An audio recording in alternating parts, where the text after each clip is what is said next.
Right to life and right to work. इस अधिकार के तहत क्या चीज आप देख, without work there is no gain of the prosperous life. Mahatma Gandhi Rashtriya Rozgar guarantee योजना। क्लियर। अब एक सिचुएशन यहां पर है कि मनरेगा के तहत 100 डेज का एम्प्लॉयमेंट दिया, ठीक। अब जब 100 दिन का एम्प्लॉयमेंट दिया जा रहा है, 100 दिन के एम्प्लॉयमेंट को लेकर इन्हें एम्प्लॉयमेंट दिया गया और इस एम्प्लॉयमेंट के तहत राइट टू वर्क का कंसेप्ट। तो जो अनएम्प्लॉयमेंट लोग थे या जो अनएम्प्लॉयड लोग थे, अगर उन्हें वर्क दिया जाएगा तो जो उन्हें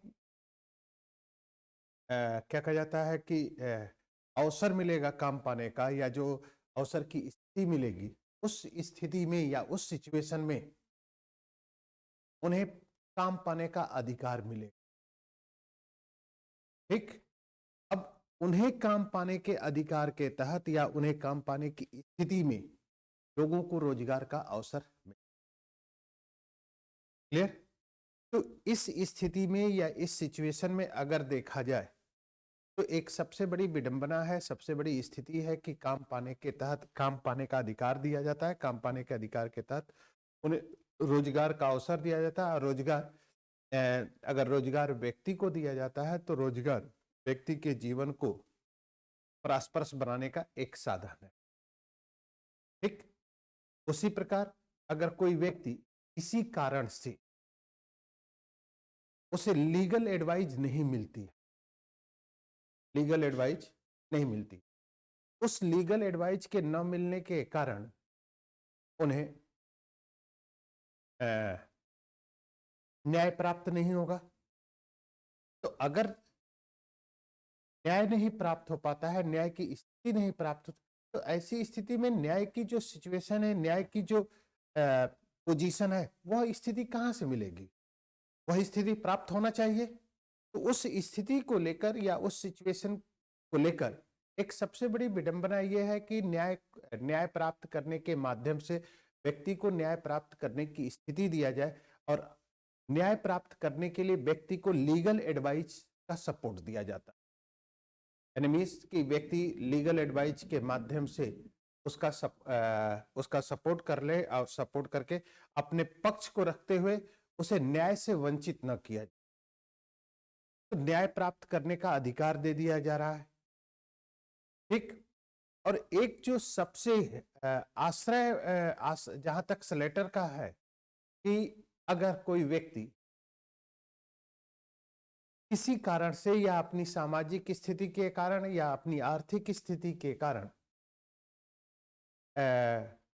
अपना जीवन नहीं गेन कर पाता है या किसी स्थिति में किसी भी रीजन से, तो राज्य उसे आश्रय देने का सहारा लेगी। इसीलिए राज्य तमाम प्रकार के स्लेटर हाउस भी खोलती है और वह स्लेटर हाउस व्यक्ति के जीवन को प्रॉस्परस बनाने का एक साधन है।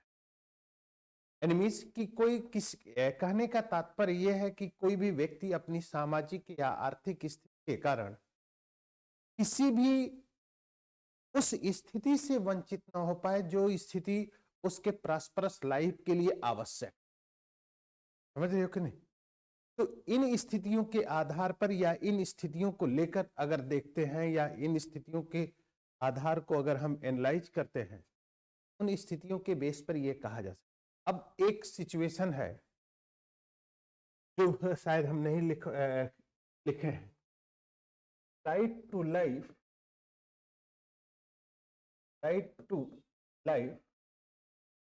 And right to death. और ये मामला है अरुणा शानबाग का, शानबाग 2012 का, अरुणा शानबाग का मामला है। और ये मामला है 2012 का, जिसमें ये स्थिति स्थापित हो रही है, ये स्थिति बनाई जा रही है और इस स्थिति के बनाए जाने के कारण या इस को स्थापित करने के कारण यह स्थिति आती है। अब एक सिचुएशन इस पूरे पहले इसको समझ लीजिए है क्या। पहली बात कि life and death, life and death क्या है? अगर लाइफ है तभी डेथ है और डेथ है तभी लाइफ है। अगर लाइफ का ऑब्जेक्ट प्रॉस्परस है तो डेथ का भी ऑब्जेक्ट प्रॉस्परस होगा। यदि लाइफ का ऑब्जेक्ट प्रॉस्परस है तो डेथ का भी ऑब्जेक्ट प्रॉस्परस होगा।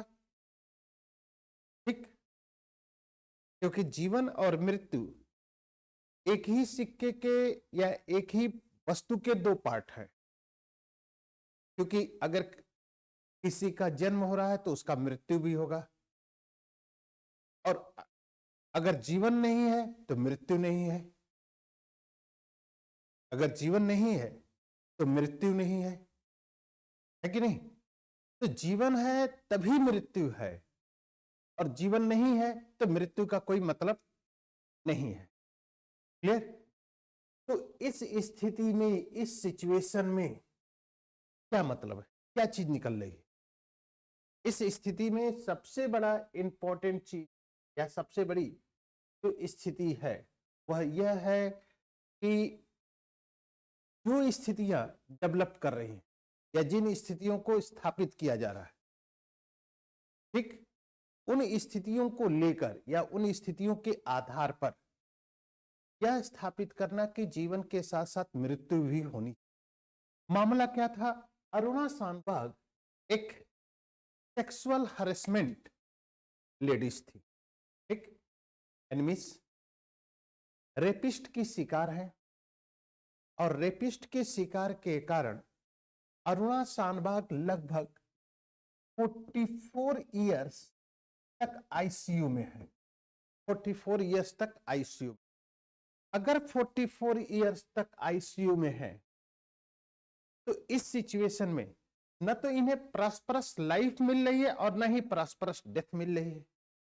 दोनों डायमेंशन आ रहा है। क्योंकि अगर 44 इयर्स में अगर आईसीयू में है तो इस आईसीयू में न तो इन्हें प्रॉस्परस लाइफ मिल रही है और न ही इन्हें प्रॉस्परस डेथ मिल रही है।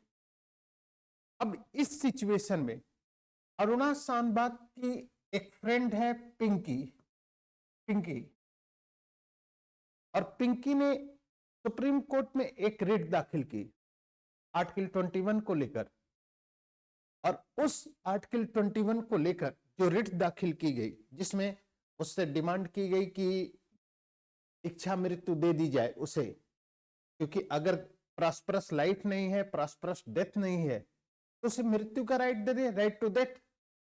मामला तो सुप्रीम कोर्ट के पास जाता है। सुप्रीम कोर्ट ने यह राइट देने के लिए देने से इनकार कर देता, रिजेक्ट कर देता है और दो कॉलम कहता है, तो तर्क देता है जिसे एथोसोनिया कहा जाता है। और उस स्थिति में उसने जो तर्क दिया या तर्क देने की जो स्थिति दी वह स्थिति क्या है कि उस स्थिति का जो रीजन था कि पहली बात कि एथोसोनिया की डिमांड पेशेंट के तरफ से नहीं आया, प्लस और न ही पेशेंट जिस हॉस्पिटल में पेशेंट है उसके तरफ से आया है, बल्कि ये डिमांड आया है उनके फ्रेंड के तरफ से। अगर जिस हॉस्पिटल में वो 45 इयर्स तक आईसीयू में है, अगर उस हॉस्पिटल ने अगर नहीं दिया है, डिमांड किया है, इसका मतलब कि हॉस्पिटल एडमिनिस्ट्रेशन इस बात को जान रही है कि अभी ठीक हो सकता है, ये एक प्रॉब्लम हो सकती।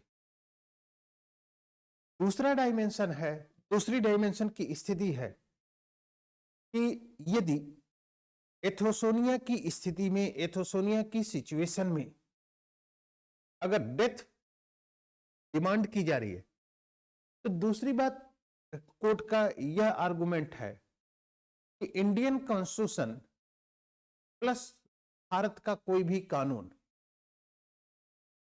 किसी भी व्यक्ति को एथोसोनिया का राइट यानी इच्छा मृत्यु का अधिकार नहीं देता है। इसलिए मैं न्याय इसके संबंध में आपको यह राइट नहीं, ठीक। लेकिन प्रेजेंट टाइम में क्या है कि यदि सरकार की तरफ से यह दृष्टिकोण आया, सरकार की स्थिति की तरफ से यह विचार आता है कि यदि डॉक्टरों का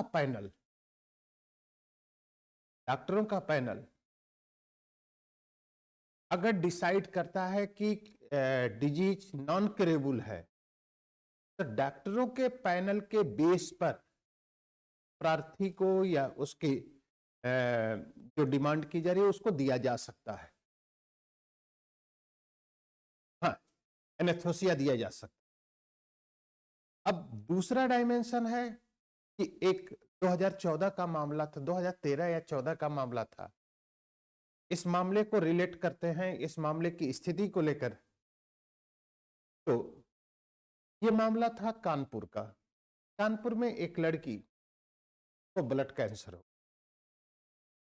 ठीक। कानपुर की एक लड़की को ब्लड कैंसर हो गया।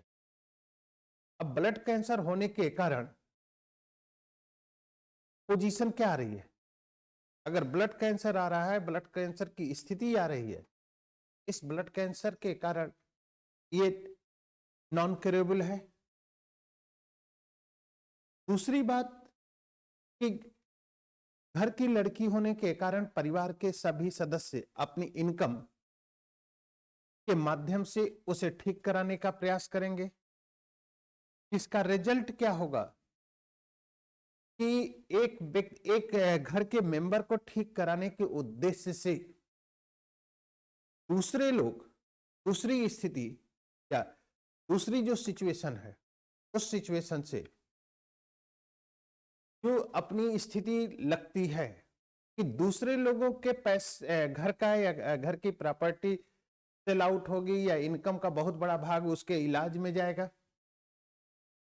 अब अगर इनकम का बहुत बड़ा इलाज उसके इलाज में जा रहा है, तो दूसरे व्यक्ति की लाइफ जो प्रॉस्परस थी वो डैमेज होना शुरू होगी।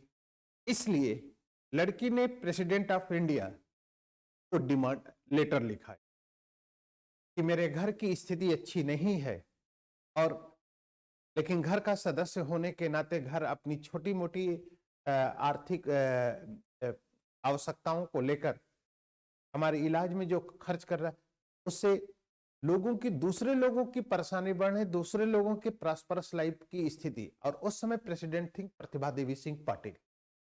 अब जब प्रतिभा देवी सिंह पाटिल तो उस सिचुएशन के कारण प्रतिभा और सरकार थी कांग्रेस की, और स्वास्थ्य मंत्री थे गुलाम नबी आजाद। गुलाम नबी आजाद ने उस लड़की को पत्र लिखा या इंफॉर्मेशन दिया कि भारत के टेरिटोरियल बाउंड्री में या भारत के राज्य क्षेत्र में जिस हॉस्पिटल में आप इलाज कराना चाहते हैं वह इलाज आपका फ्री होगा। आपके साथ उस इलाज कराने के लिए आपके साथ एक अटेंडेंट भारत के राज्य क्षेत्र में कहीं पर भी जाकर इलाज करा सकते, ये दे दिया गया। तो डायमेंशन ठीक है, ठीक। दूसरी एक कंसेप्ट आता है sexually harassment for women's on working place, ठीक। यानी sexually harassment for women on working place, यानी कार्यस्थलों पर महिलाओं का सेक्सुअली प्रोटेक्शन। मामला था विशाखा दत्त वर्सेज राजस्थान स्टेट 2014 का। अब यहां पर सुप्रीम कोर्ट की जो वर्डिक्ट आती है, सुप्रीम कोर्ट की वर्डिक्ट विशाखा दत्त का मामला था, विशाखा दत्त वर्सेज राजस्थान स्टेट। और राजस्थान स्टेट के मामले में सुप्रीम कोर्ट का एक गाइडलाइन आता है कि किन स्थानों पर महिलाएं वर्क करती हैं, उनके प्रोटेक्शन की जिम्मेदारी एम्प्लॉयर की हो, चाहे वह एम्प्लॉयर प्राइवेट हो चाहे वह एम्प्लॉयर गवर्नमेंट हो। यानी वर्किंग प्लेस पर उनकी जिम्मेदारी का जो दायित्व होगा वह एम्प्लॉयर का होगा, चाहे वह गवर्नमेंट हो चाहे प्राइवेट सेक्टर। ठीक। दूसरी बात, दूसरा प्रोटेक्शन दिया कि किसी भी प्रकार की एक्टिविटीज जो उनको सेक्सुअली प्रोटेक्ट करती हो, जो सेक्सुअली उनको वो करती है, बढ़ावा देती है या सिंबॉलिक उसको करती है, उसे इस मामले से जोड़कर देखा जाए। चाहे उस तरह से अनसोशल बुक होगी या तमाम प्रकार की जो वह स्थिति। ठीक। तीसरा जो सबसे इंपॉर्टेंट है कि किन स्थान पर ये वर्किंग प्लेस की स्थिति होती है, उस स्थान से विमेंस अपना ट्रांसफर करा सकती है या दूसरे को ट्रांसफर कराने का अधिकार करा सकती है। तो इस तरह से एक वर्किंग प्लेस पर सेक्सुअली हरासमेंट का ये पोजीशन लगा दिया गया और सेक्सुअली हरासमेंट की स्थिति को लगाने के बाद ये स्थिति स्थापित हो जाती। तो राइट टू लाइफ का दूसरा पार्ट है, राइट टू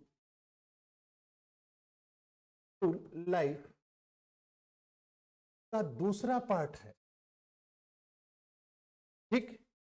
एक है राइट टू लाइफ का procedure established by law,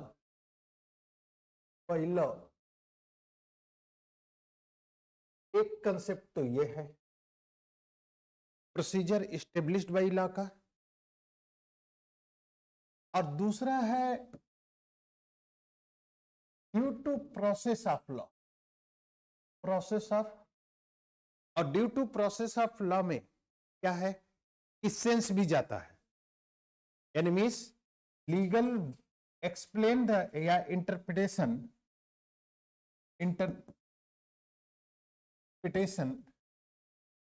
of legal words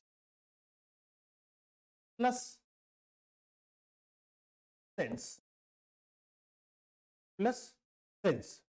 दो चीजें हैं, लीगल वर्ड्स प्लस सेंस, दो चीजें। अब प्रोसीजर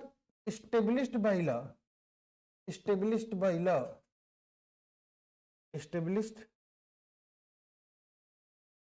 by law, ये आपके आर्टिकल 21 का वर्ड्स है, यानी किसी भी व्यक्ति को उसके प्राणों से या उसके लाइफ से केवल विधि की स्थापित प्रक्रिया यानी प्रोसीजर एस्टेब्लिश्ड बाय लॉ के द्वारा वंचित किया जा सकता है, किसी अन्य माध्यम से नहीं। ठीक। लेकिन जब मेनका गांधी का मामला आता है, मेनका गांधी का, और मेनका गांधी के मामले में Maneka Gandhi versus Indian union 1978, और इस मामले में नेचुरल जस्टिस की थियरी दे दी गई। तो procedure established by law means procedure established by law convert हो गया due to process of law में, सेंस जुड़ गया। इसलिए procedure established by law plus natural justice की जो स्थिति है, इन दोनों को मिला दिया जाए, इन दोनों को अगर हम मिला देते हैं तो स्थिति ये होती है कि due to process of law हो गया, due to process of law. Clear. अब अगर due to process of law है तो इसमें सेंस भी गया, सेंस की स्थिति भी गई। क्लियर? अब अगर सेंस की स्थिति गई तो सेंस की स्थिति के कारण आपके राइट टू लाइफ का जो पोजीशन है वह यूएस कॉन्स्टिट्यूशन के अकॉर्डिंग राइट टू लाइफ के इक्वल हो जाता है। यानी मीन्स कि राइट टू लाइफ का एरिया बहुत ज्यादा बढ़ गया। जैसे right to life with dignity है तो डिग्निटी सेंस हो गया ना, डिग्निटी क्या हो गई? सेंस हो गई। तो अगर राइट टू लाइफ की पोजीशन विद डिग्निटी है या विद डिग्निटी के साथ अगर देखा जाता है तो डिग्निटी दिया जा रहा है, तो ये एक सेंस के साथ है। इसलिए राइट टू लाइफ के साथ जो प्रोसीजर है due to process of law, right to life की पोजीशन को यानी आर्टिकल 21 की स्थिति को लेकर क्या कहता है कि किसी भी व्यक्ति को किसी भी सिचुएशन में जो स्थिति है कि उस पोजीशन में व्यक्ति को समझ लो उतना एक्सटेंड कर देता है जितना कि यूएस कॉन्स्टिट्यूशन के पैरेलल दिया गया। क्लियर? तो इन सभी स्थितियों के आधार पर या इन सभी स्थितियों के आधार पर प्रेजेंट टाइम में राइट टू लाइफ की पोजीशन यही है कि लाइफ का उद्देश्य प्रॉस्परस है, लाइफ का पर्पज प्रॉस्परस है।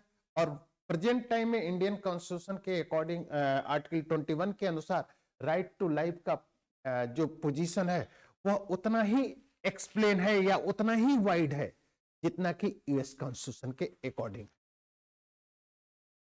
क्लियर?